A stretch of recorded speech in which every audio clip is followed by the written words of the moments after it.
So ito ang i-discuss natin yung quantum manifestation na naman or yung tinatawag nilang quantum shift.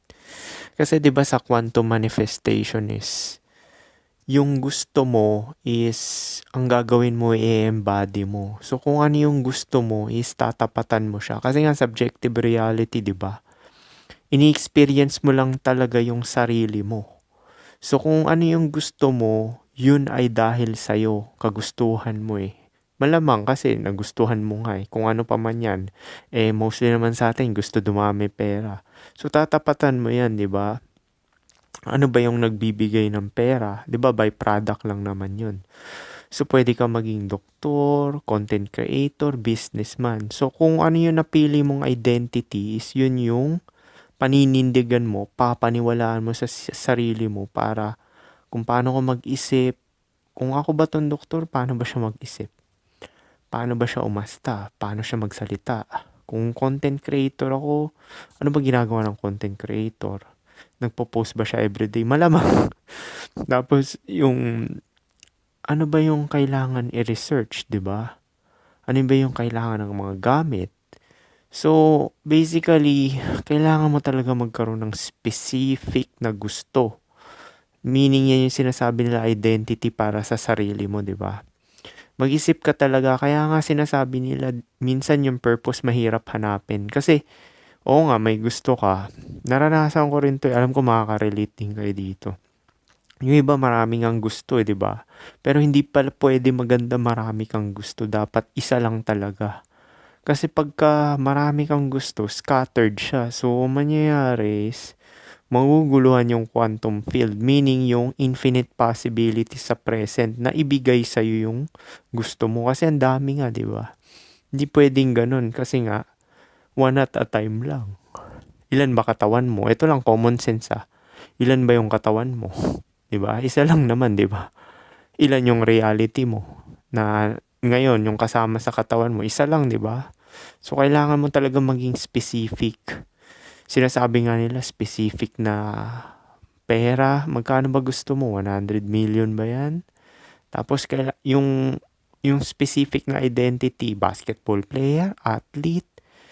Tapos, mapapansin mo, di ba yung ganyan, nag-focus lang sila sa gusto nila na maging ine-embody na nila dun sa current timeline.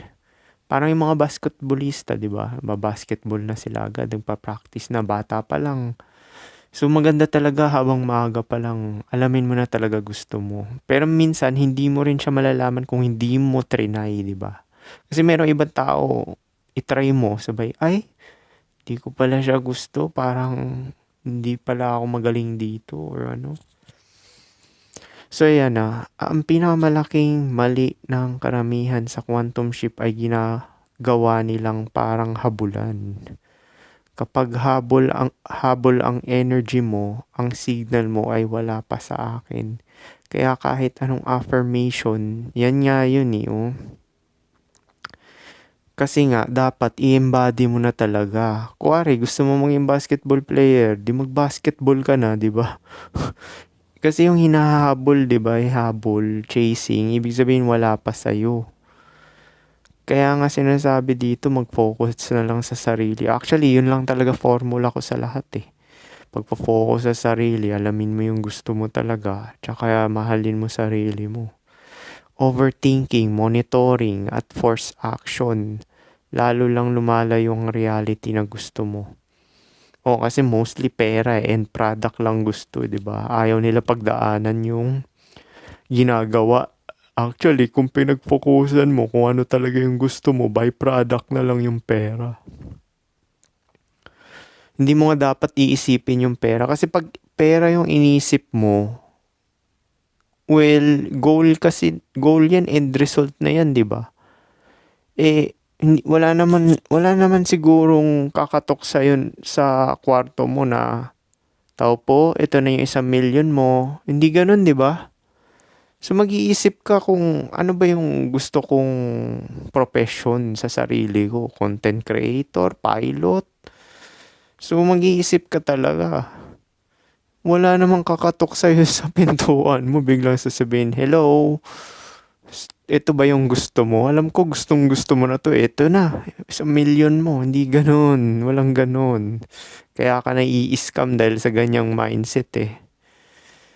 Para magkaroon ng quantum shift at collapse, papunta sa desired reality mo, kailangan align ang identity. Tingnan mo, identity. Nervous system, isa pa to.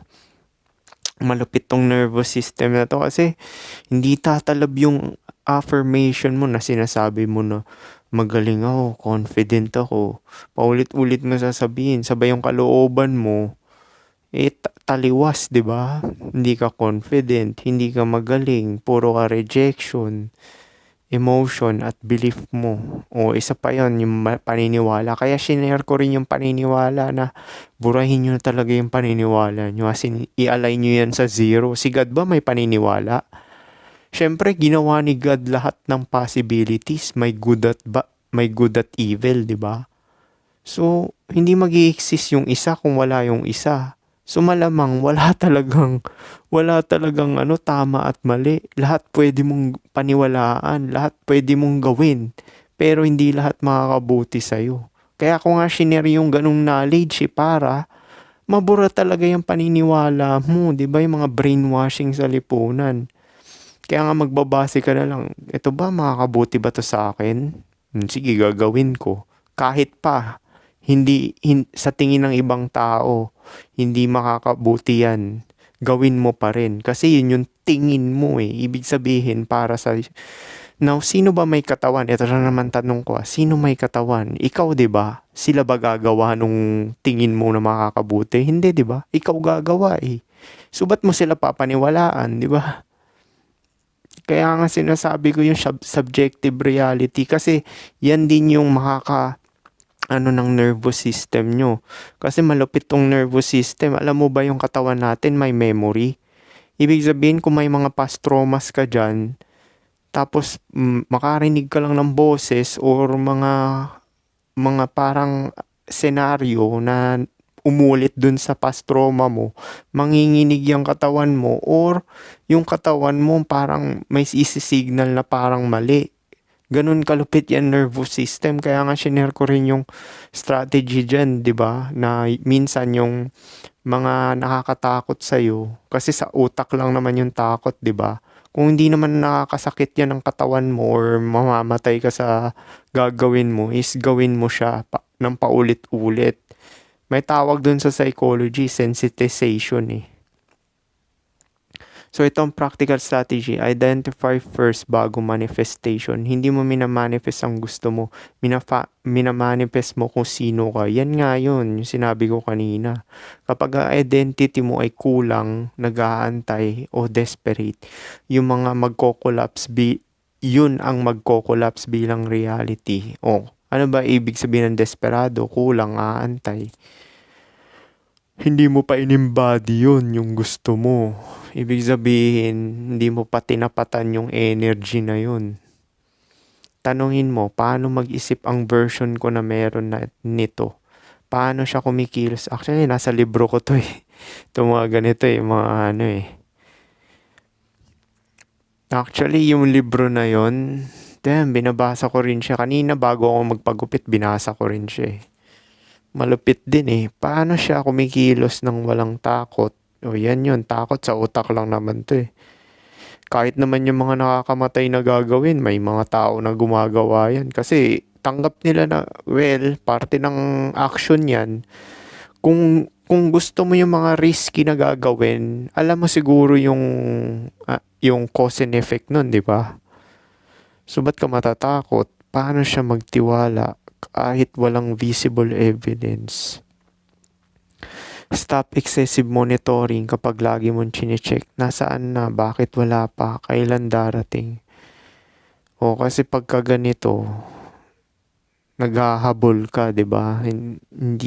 Wala ka dun sa estado na nasa iyo na talaga. Ang ino-observe mo ay kakulangan. Sa quantum perspective, ang focus mo ang nagpapastable ng reality. O yan nga yung sinasabi, di ba? Ang focus mo nagpapastable. So, saan ka ba nagfo-focus? Kaya nga dito sa ganito, sa mga ganitong shifting ng reality, kailangan mo talagang magbawas talaga. Marami ka talagang babawasan, hindi ka magdadagdag kasi merong ibang mga manifester, 'di ba, sinishare nila. Actually hindi, 'di ba, nanonood din ako ng mga ganyan, yung mga strategy ng mga quantum manifestation. Yung gabi daw, umaga. Naku, hindi ko na ginagawa yan. Nung una, syempre, na-excite pa ako. Sabay, hindi ko na siya ginagawa kasi parang nangyayari performative. So, ginagawa ko na lang, well, kung ano yung magbibigay ng resulta, yun na lang gawin mo, tas hayaan mo na yung fate, di ba? Kasi mas magiging in alignment ka pa nun eh. Kaysa yung mga parang inaano mo pa, parang ang dami mong routine, tsaka mga ritual, di ba? Parang lumalabas trying hard ka or nag-i-effort masyado. Kasi pag the more nag-i-effort ka, ano ibig sabihin nung signal na yon, yung vibe na too much effort?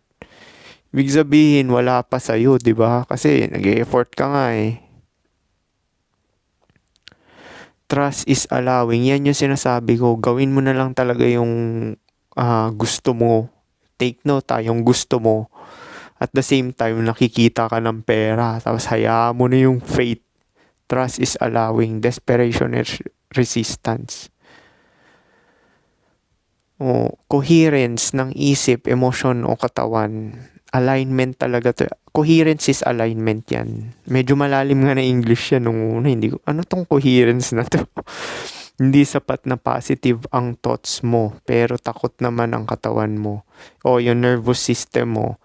Kaya nga sinabi ko, yung chasing happiness or kung ano-ano pang positive affirmation, hindi talaga gagana yan kung nervous system mo nandun pa rin sa threat.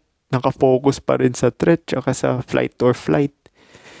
Gumagana lang yan nung mga panahon ng primitibo kasi protektahan mo sarili mo. Dahil nga nandito na tayo sa lipunan, meron ng mga pulis, batas, hindi mo na kailangan mag ng threat. Actually, kampante nga ako. Napapansin nyo, nag-headset ako maglakad dito. Kasi nga, may CCTV naman na yung mga Tsaka mindset din yan, yung mga tao. Pag inisip mo na walang mangyayari sa yung masama, is wala talaga mangyayari sa yung masama. 'Di ba? Kasi kung ano yung iniisip mo, matrak eh. Na, tingin mo ba yung hold-upper tsaka yung snatcher, namimili ng target na na mataas yung vibration? Yung alam nila na walang mangyayari sila. Hindi, 'di ba? Ang tinitira nito yung mga tatanga-tangang tao, 'di ba? Yung takot. So kung nagsisignal ka sa body posture mo na takot, hindi ka diretso maglakad, tapos hindi ka aware sa paligid mo, malamang tatargeting ka. Ito yung gagawin ng mga snatcher. Tanga-tanga to, hindi tumitingin sa gilid or ma-target nga to. So, nasa mindset, 'di ba? So, kung may awareness ka tapos tingin mo lagi kang safe, hindi mangyayari sa iyo 'yan, 'di ba? Kailangan calm nervous system. Yan 'yon kasi mas nagiging focus ka sa surroundings mo, sa ingay, sa hindi ka paranoid. Relax certainty, emotional stability, internal safety. Stability is yan yung nasa 0 point ka. Kaya nga pag mag-focus ka na lang talaga sa sarili mo para magkaroon ka ng focus sa present, sa katawan mo, sa mga ma-experience mo sa now. Tsaka yung clarity, yung decision mo magiging pulido talaga. Kasi kung puro ka worries, hindi pa nangyayari, puro overthinking na baka pumalpak yung plano mo, well, nasubukan mo pa ba? Nasubukan mo ba? Hindi, 'di ba? Puro ka lang naman sa utak Nasubukan mo ba? Tsaka ka na magaganyan kung nasubukan mo na, 'di ba? Kapag coherent ka, mas malakas ang signal kaysa pilit na effort. Actually, kahit nga hindi mo makuha gusto mo or makuha mo kasi parte talaga yan ng action So, pero, dahil nga may clarity ka at focus ka sa sarili, nabibigay mo yung best mo. So, kung nabigay mo yung best mo, tingin mo matatanggihan ka ba? Hindi ka matatanggihan, di ba? Hindi ka tatanggihan ng reality mo kasi best eh. Ano pa bang aangat sa best? Wala na, 'di ba? Best nga eh. Inspired action, hindi panic action. May difference ang aligned action sa desperate. Nasample ko na to sa last na, 'di ba nga yung mga mayayaman, meron silang sariling studio, meron silang basta meron silang mga tao na nasa paligid nila na sumusuporta talaga. Siyempre, hindi ka sasama dun sa mga tao na hindi susuporta sa'yo. Eh dahil walang growth dun, hilahin ka pa pababa eh. Doon ka lang sumama sa mga susuporta sa'yo kasi yung pareho kayo ng goal, pareho kayo ng vibration, pareho kayong kikita, pareho kayo mag-share ng knowledge. Okay, pagka ganun, malamang in alignment ka, tuloy-tuloy biyaya. Aligned action, natural, may peace. Yan nga yun, kapayapaan lang mahalaga kasi pag ang focus mo sa sarili, hindi ka nawawala sa sarili mo. Yan. Kuwari, may maingay dyan. Siyempre, nawawala yung focus mo sa sarili mo. Punta sa ingay. Yung mga toxic na tao. Kaya nga sinabi ko magbawas eh. Magbawas. Kalat sa bahay. Mapupunta dyan yung attention mo. Nakapunta na rin ako sa mga mayayaman. Naobserbahan ko. Itong naobserbahan ko sa mayaman. Onti mga tao sa bahay nila, wala silang gamit, as in talagang damit nila paulit-ulit lang. Yun yung naobserbahan ko sa mayaman. Tapos kotse lang. No? Tayo, ang dami nating mga gamit eh, or mga dyan eh, mga abubot eh. Desperate action. Overworking, controlling, obsessing, forcing outcomes. Kasi, di ba sinasabi na magtrabaho ko ng dalawa? Well, hindi smart magtrabaho ng dalawa kung alam mo naman na fix lang yung kikitain mo, di ba? Kuwari kikita ka ng 20k, pucha, mag-hustle ka na lang sa online, di ba? 20k a month. Pagod pa yung katawan mo, wala ka pang peace, tapos naiinis ka pa, di ba? Okay lang magtrabaho, mag-empleo ka kung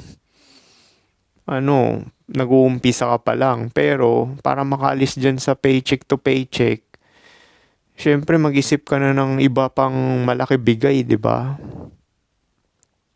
Magpakabihasa ka sa isang skill na pwede ka mag-demand ng pera ng ganong kahalaga, di ba? Pwede kang maging coach. Pwede kang fitness instructor. Malalaki bigay dyan. Or content creator. Mga faceless dyan. O affiliate. Ang dami. Mas malaki kita. Diba?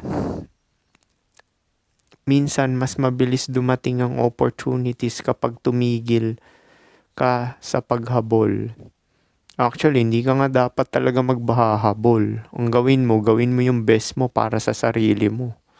At hayaan mo na yung outcome. Kasi best nga eh. Mahihindihan ka ba sa best? Tingin mo mahihindihan ka? Hindi, di ba? Detachment without giving up. Actually, kahit naman i-reject nila yung best mo, okay lang din naman eh. Kasi best mo yun, subjective nga eh. Para sa'yo, yun yung best mo eh. Hindi ka rin ma-hurt. Kasi nga, best mo yun eh. Bakit? Pakialam mo ba? Ito yung best ko eh. Di ba? Kung ayaw mo, okay lang. May ibang tao ma-appreciate yan, di ba? Okay lang naman, di ba? Actually, binigyan mo pa ako ng peace of mind. Kung na-reject ka, dapat ganito mindset nyo, conceited, okay lang, i-reject mo ako. Opportunity nga ako eh. Okay lang yun. Actually, binigyan mo pa ako ng peace of mind kasi nalaman ko na ayaw mo ko, di ba? Mas maganda yun, straight to the point. Nireject mo ko, okay, thank you.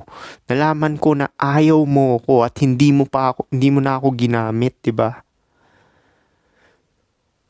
Kaya nga sinasabi na rejection, redirection, 'di ba? Detachment without giving up. Ang tunay na faith ay alam kong darating ito kahit hindi ko minomonitor. Well, hindi mo kasi ang kasi dito, huwag ka mag-focus sa end result. Ibibigay mo lang yung best mo talaga. Yun lang naman eh. Magkaroon ka ng presence of mind tsaka focus sa ginagawa mo. Hindi ibig sabihin na wala kang ginagawa. ibig sabihin hindi mo pinipilit ang universe dahil buo na ang trust mo. Well, kahit naman wala kang gagawin, sa totoo lang action pa rin yan Tsaka choice pa rin yan, di ba? Kuwari, humilata ka lang dyan. Well, mas maigi kung humihilata ka, videoan mo yung sarili mo at i-post mo dyan, kikita ka. Pero kung humilata ka lang dyan, as in wala talagang ginagawa dyan na kahit ano, hindi ka kikita, di ba? Kasi nga, wala namang kakatok talaga sa bahay mo. Ito na 1,000,000 mo kasi manifest ka ng manifest umaga't gabi, di ba? Walang ganun. Kailangan ka makita ng value. Actually, meron nga sa Facebook natutulog lang Babae ata yun. Kumikita siya ng pera kasi binibidyoan niya lang sarili niya matulog Now, yun yung smart strategy, di ba? Live from the end. I-feel mo na normal na sa'yo ang reality na gusto mo. Hindi fantasy, hindi delusional, kundi familiarity. Kapag naging normal sa nervous system mo ang abundance, love, success at opportunities, mas mabilis itong mag-collapse sa physical reality. Kaya nga ito actually yung magpapasagot talaga dito sa lahat is gawin mo talaga yung gusto mo. Take note hindi yung nagpapasaya sa'yo kasi minsan may mga gusto ka na hindi naman talaga habol mo happiness, di ba?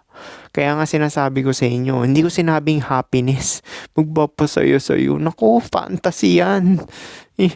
Yung sinasabi ko, gawin mo yung gusto mo. Kasi yung gusto mo, kalooban yan, di ba? Di ba? Kalooban yan. Sino ba yung nasa kaloob-looban mo? Si God. So, kagustuhan niya yun, di ba? Sinunod mo yung kagustuhan ni God.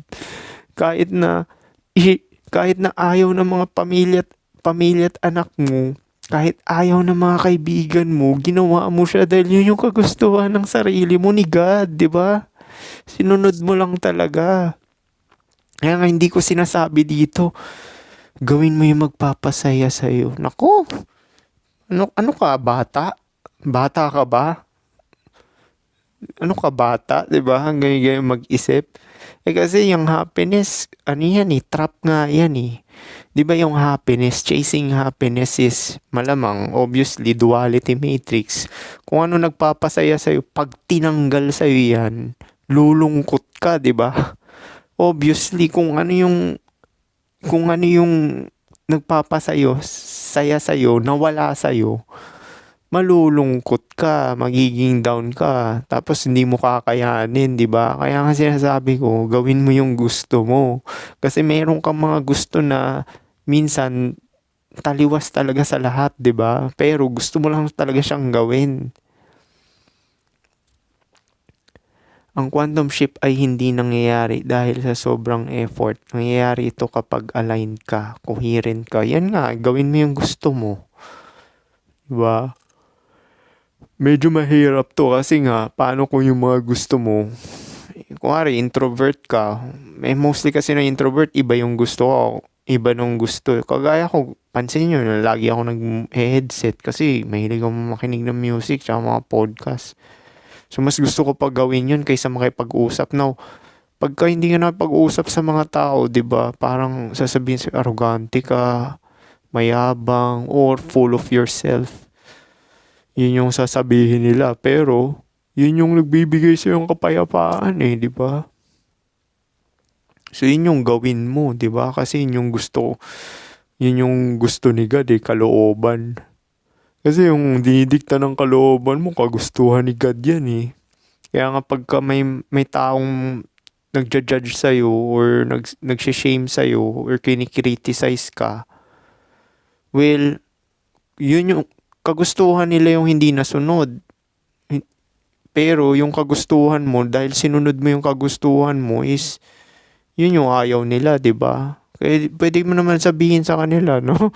Pabiro, sabihin mo, wala inutos sa akin ni God gawin to Ito talaga yung makakabuti sa akin Kasi gusto talaga ni God to. gusto talaga ni God to gawin. Kasi yun yung binubulong ng kalooban ko So gagawin ko. Ikaw ba si God? Oo, God ka rin naman. Meron kang God sa loob mo. Pero yung God ko yung masusunod, di ba? Yung nilalaman ng kalooban ko dahil magkaiba naman tayo ng katawan, di ba? Magkaiba tayo ng realidad, magkaiba tayo ng pananaw sa buhay, priority, tsaka yung mga pinapahalagan or value, di ba? So, ganun na lang. So, etong mga strategy na to, in short, ibe-breakdown natin to. Mag-focus ka sa sarili, mahalin mo yung sarili mo, magbawas ka ng mga magi-scattered ng attention mo, tsaka alamin mo talaga yung gusto mo para sa sarili mo. Kasi yung gusto mo yung identity mo eh. So kung ano talaga yung gusto mo, i-try mo muna yan, tapos tingnan mo kung talagang actually pwede mo nga siya ipilit eh, dahil gusto mo siya eh. Kesyo kumita ka pa ng pera or hindi. Merong ganyang sino ba to? Nakalimutan ko yung pangalan niya. Basta nag-share din siya ng ganitong mga wisdom, 'di ba? Nakalimutan ko yung Bobby Hemit. Si Bobby Hemit. Hindi siya ganong popular na tao. American yun eh. Black American. Tapos, meron siyang parang room. As in yung parang teachings. Parang siya yung teacher, 'di ba? So, may mga pupunta lang doon, tas donation lang. So, hindi pa uso yung mga ganito content creation. So, may chance na nawawalan siya ng pambayad ng kuryente, hindi siya nakakaano. Pero ginagawa niya pa rin yun kasi yun yung gusto ng kalooban niya eh.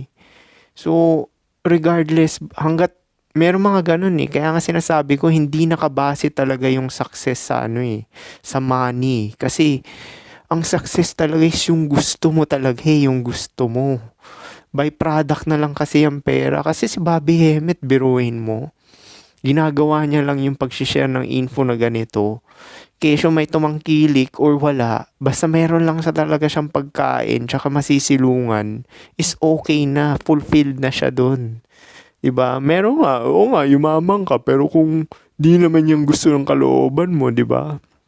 Actually, yung pera nga, mawawala na nga ng value yan sa totoo lang eh. Kasi yung totoong value, yung kagustuhan mo eh.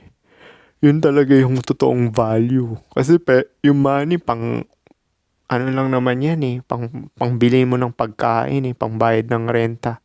Mahalaga siya in a sense of survival, pero alam mo yung iba pa rin talaga yung kagustuhan ni God eh, yung laman ng kalooban mo eh. Kaya nga yung mga sinasabi dyan na resulta.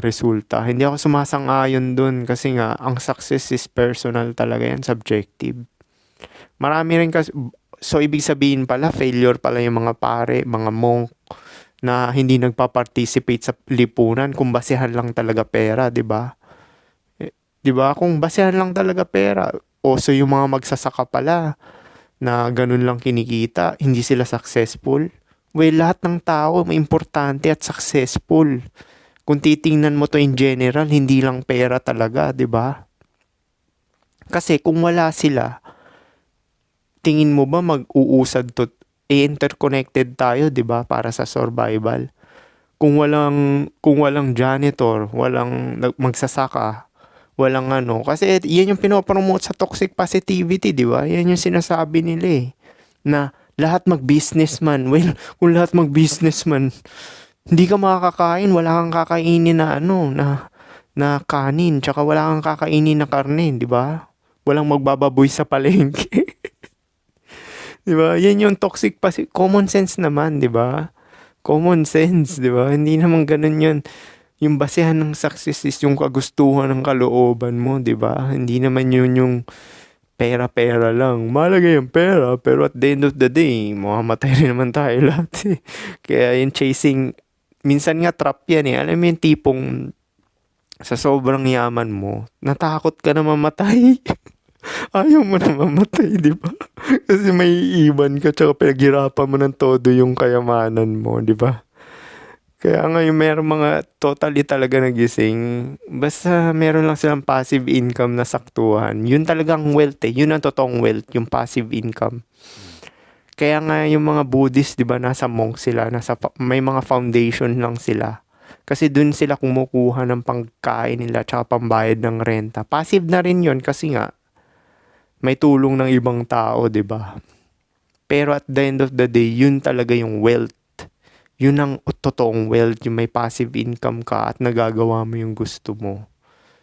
Sa terms mo, yun ang totoong meaning ng success. Sinunod mo yung kalooban mo regardless of anything. So paano? Yun lang, peace.